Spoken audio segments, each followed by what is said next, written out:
What makes carbonates challenging and exciting to work with? All of you have so much experience working in this particular area. Just from your experiences, what makes them challenging and also exciting, just given their high importance that Graham was just describing?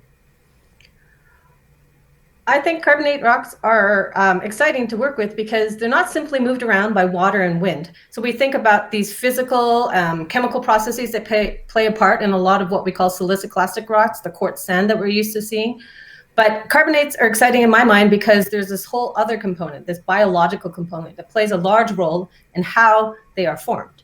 So the carbonate sedimentologist needs to be almost a little jack of all trades in science, putting together the physical processes, the chemical processes, and the biological clues to figure out how the rocks are formed.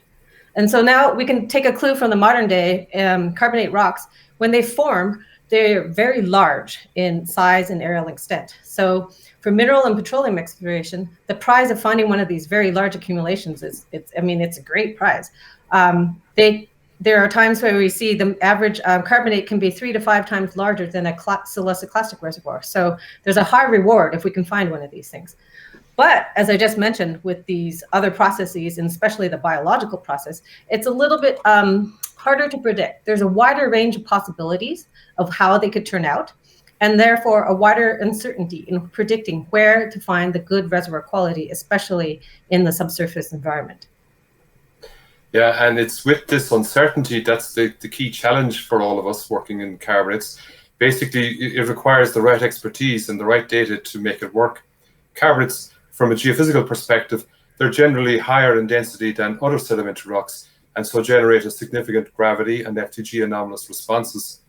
But these responses, they're varied, showing a myriad of different patterns, leading to a sense of uncertainty in itself. Reefal buildups and massively bedded limestone, they yield very positive and profound anomaly patterns, and so are easily identifiable.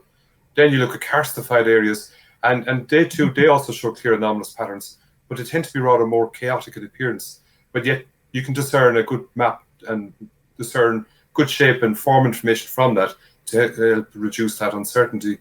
So it's the density contrasts that make carbonates particularly suited for detecting with the technologies. That's just one form. And there are other challenges, as Jean and Graham will happily share with us, I guess.